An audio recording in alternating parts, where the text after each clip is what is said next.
Welcome to Grow Overload. I'm Anthony, and here is some sad news. There is layoffs at Epic. Now, I hope that these people that have been laid off can go find another position someplace else pretty quickly, and they get back on their feet because it is a sad time. But let's dive into more of the details of this because we just had, Epic does have Unreal Engine, they have Fortnite, they have the Epic Game Store. So this is, kind of affects a lot of things, especially if you use the Epic Game Store to buy your games. You kind of want to make sure that that's going to be here in the future. Um, you know, Kind of goes to how Steam's been running and what they've been capable of as well. So when we jump over here, and this is on their news site, so layoffs at Steam, and this is what Tim Sweeney sent to the Epic employees. Now, I won't read through all this. This will be posted in the description below, so go and check it out. But they're laying off about 16% of their employees. I believe in here it says about 830 workers, or I read that someplace. And they're divesting their Bandcamp and spinning off most of Super Awesome. So that side of it. Now they are. It seems like a lot of the core stuff they are continually having a net zero in, and so they're continuing to fund that at the same level.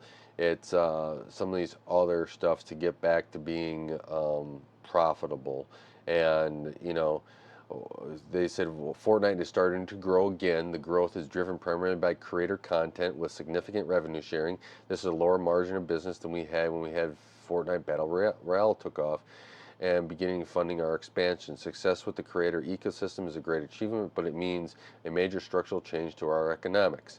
And with the game store as well, they have a different structure than what Steam has, right? A 12% revenue sharing rather than what is it, like 30% on Steam. So I'm guessing, I think I might have did a video on their restructuring of how some exclusivity stuff, when you release a game on their store and you can keep, what is it, like 100% of the revenue if you're exclusive for the first part, or how that's going.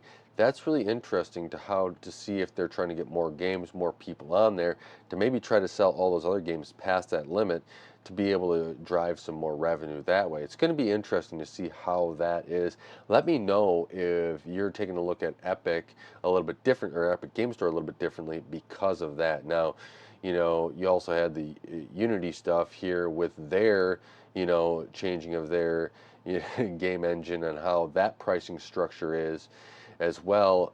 Are we going to see something with Unreal, or are they going to come out with, now that they've ran into this, are they going to come out with something different? I am interested to see if there's changes there. So far, I haven't, read anything on that or heard anything about it, but there could be. Now, they've gone through talking about their divestitures of Bandcamp and Stronger Music Marketplace company supporting artists. Awesome was an advertising business, becoming an independent company, and saying goodbye is a terrible experience. They kind of go, including, and what they're doing for the people laid off is the severance package includes 6 months pay in U.S., Canada, Brazil. Most of Epic paid health care, and 6 months of Epic paid health care.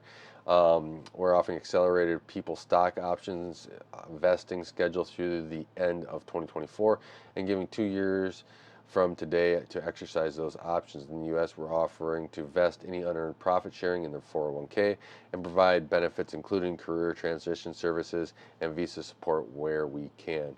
So I'm glad to see that they're actually trying to help people, give them that cushion and help them get back on their feet. That's a really good support thing to do as well. So, for the next, they go, we've been building the best engine in the world, and we will be hosting Unreal Fest next week to bring the community together and spotlight things we're building with Unreal Engine and UEFN. Creators will be making a living for the Fortnite ecosystem with third-party games now exceeding exceeding first party. Woof.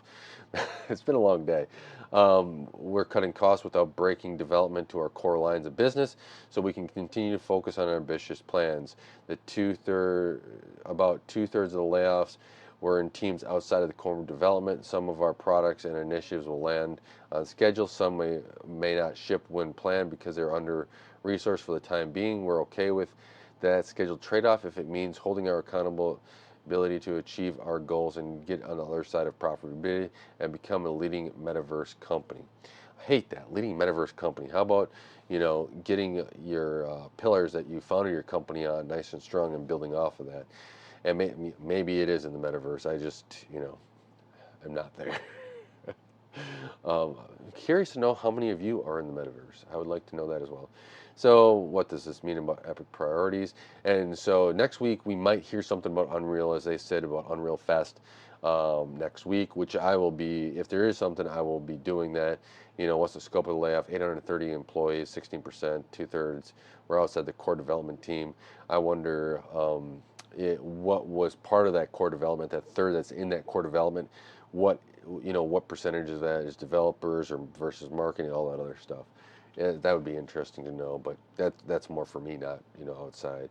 Um, they say there will not be any more layoffs, and Epic is continuing hiring, but it's critical roles to maintaining a net zero at our new size, and Project Liberty to reduce the legal expenses, but continue the fight against Apple and Google distribution monopolies and taxes, so the metaverse can thrive and bring opportunity to Epic and all other developers. So that's what they said.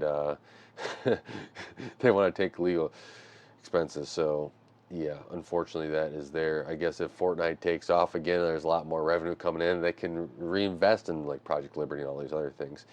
So there is that side to it. But let me know what your thoughts are on this. For me, it's a sad thing to see people get laid off, especially on some of the stuff they've been working on and they're probably dedicated to, and they take pride in it. So I can respect that.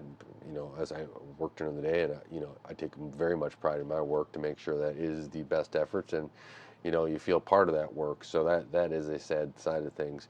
But I hope that they can all get back on their feet pretty quick here. It's going to be interesting to see. We've already saw some changes with Unreal Engine, with Unreal.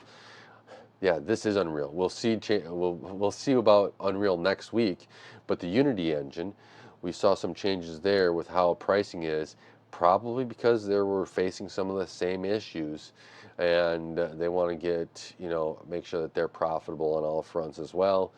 So, what does this change next week with the Unreal Engine will be interesting. Are they going to try to woo some people from the Unity engine to Unreal Engine? That will be something to watch there. And so, let me know your thoughts and comments in the description or in the comments below description. I changed the description, not you guys, but I really do appreciate it. I like reading the comments. And until next time, don't forget to like, share, subscribe. Hit the bell icon, hit the thumbs up, liking and all that stuff does really help out the channel. And until next time, God bless.